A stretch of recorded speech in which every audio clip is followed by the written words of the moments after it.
C'est totalement exact. Il a fait du Trump, c'est-à-dire une espèce de grand discours avec une litanie où il égrène à combien il est le plus beau, le plus grand, le plus fort et que toutes ses réalisations sont les meilleures du monde. Il y a un côté très mégalomaniaque, on le voit bien, presque un peu religieux. On a l'impression que c'est un prédicateur. Bon, c'est un peu l'exercice de ce genre de meeting parce que ça s'adresse à des gens très très convaincus, à des fidèles presque. Je dirais, sur le plan des propos, quand on écoute ce qu'il dit, ce sont des propos quand même assez brutaux, assez violents, notamment à l'égard des migrants ou des personnes en situation irrégulière aux États-Unis, et pas seulement, à l'égard aussi des fonctionnaires des agences publiques. Donc il annonce quand même que cette fois-ci, il va agir et agir d'une manière très très ferme et dès le premier jour, c'est-à-dire dès ce soir, dès après l'investiture, en signant des décrets. Et je vous propose à présent de regarder ce sujet justement sur les changements attendus en politique intérieure. On voit tout ça avec Florent Krebseg. Donald Trump sonne le ralliement à Wall Street, temple de la finance et du capitalisme. Derrière lui, son portrait à la une de Time. Il y a un mois, le président élu était désigné par le magazine Homme de l'année. L'homme des 4 prochaines années pour les États-Unis tient à ressusciter son idée d'un capitalisme dominant et décomplexé. Nous allons offrir des incitations considérables, comme aucun autre pays ne l'a fait. Nous réduirons vos impôts. Et parmi les grandes et belles entreprises, personne ne va nous quitter. Les autres, nous les ramènerons aux États-Unis. Une politique protectionniste avec un renforcement des droits de douane, pratique déjà mise en place lors de son premier mandat et que son successeur a maintenu. Pour le deuxième acte, Donald Trump compte aller plus loin. Plus 10% de taxes pour tout produit importé, 60% de taxes supplémentaires pour tout ce qui viendra de Chine.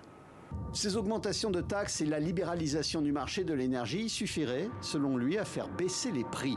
Le président élu compte également sur l'annulation de régulations coûteuses et contraignantes, sans préciser lesquelles. Des disparitions de réglementation de l'État fédéral qui permettraient également, selon lui, de réduire le coût du logement. Autre régulation dans le viseur de Donald Trump, celle qui concerne le marché des crypto-monnaies. La fonction publique à Washington a du souci à se faire. Donald Trump a annoncé qu'il allait renvoyer des dizaines de milliers de personnes travaillant dans l'administration. Il compte confier à son nouvel ami, Elon Musk, un audit sur les finances et la performance du gouvernement fédéral. Dès que j'aurai prêté serment, je lancerai le plus vaste programme d'expulsion de l'histoire des États-Unis. C'est le sujet de prédilection. Il a annoncé que ce programme de reconduite à la frontière pourrait concerner jusqu'à 20 millions de personnes. Il compte également rétablir le Muslim Ban qui interdisait les visas à des personnes venant de certains pays, à majorité musulmane. Également dans la ligne de mire de Donald Trump, la législation contraignante sur les armes à feu, les restrictions sur la production de pétrole, de gaz et de charbon, l'accord de Paris sur le climat, et ce n'est pas tout. D'un simple trait de plume, dès le premier jour, nous mettrons un terme à la folie transgenre. Enfin, Donald Trump compte laisser à chaque État la compétence sur 2 sujets majeurs, l'éducation et l'avortement. Dominique Simonet, le président élu Donald Trump, on l'a entendu, promet de combattre l'immigration et de mettre un terme à l'inflation. À quoi va ressembler le second mandat de Donald Trump en matière de politique intérieure? Un programme choc? Oui, je crois que le mot qui a été employé dans le sujet est assez juste, un capitalisme décomplexé. Certains parlent même d'une forme d'oligarchie marchande, parce qu'on voit le rôle absolument incroyable et inédit des milliardaires, des ténors de la tech qui ont fait totalement allégeance à Donald Trump. Alors, on voit ces mesures qu'il veut mettre en application et très très vite, portent sur l'immigration l'immigration, on vient de le dire, mais elles vont se heurter à un certain nombre de réalités. Il y a quand même le choc du réel, c'est-à-dire il faut qu'il trouve des financements pour cela. Ça veut dire qu'il va devoir quand même avoir l'aval du Congrès. Il a le Congrès avec lui, mais avec une faible marge quand même, donc c'est pas aussi simple qu'il ne le dit. Il y a aussi des répercussions très très fortes en matière d'immigration sur le marché du travail. On sait qu'aux États-Unis, un certain nombre de secteurs, l'agriculture, le bâtiment, mais pas seulement, aussi les grands cerveaux de la tech, par exemple, fonctionnent avec des personnes qui n'ont pas de statut précis, et même avec des clandestins pour certains secteurs. Donc là aussi, c'est un problème. Vous parliez des mesures protectionnistes. Là aussi, même problème. Les mesures protectionnistes, ça va appeler des mesures protectionnistes en retour des pays concernés.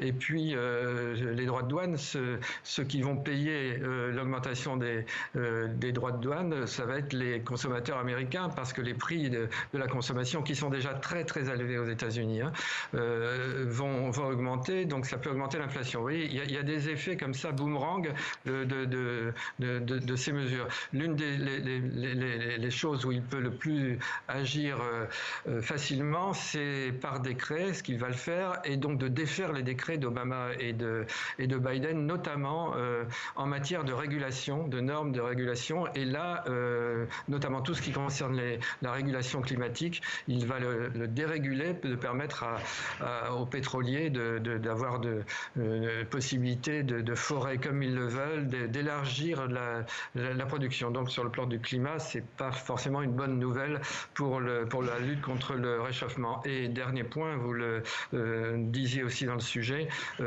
tout l'affaiblissement d'un certain nombre d'agences fédérales, notamment le FBI, notamment les services secrets, mais aussi le ministère de la Justice, qui vont subir ce qu'on pourrait appeler des purges, en tout cas une diminution du nombre de fonctionnaires, qui inquiète beaucoup d'ailleurs les fonctionnaires actuellement aux États-Unis. Certains prennent même leur retraite anticipée parce qu'ils ont peur de mesures de rétorsion, et Donald Trump veut les mettre en fait au service de l'exécutif. Et une dernière question, quelles seront ces décisions sur la scène internationale? Il reste imprévisible.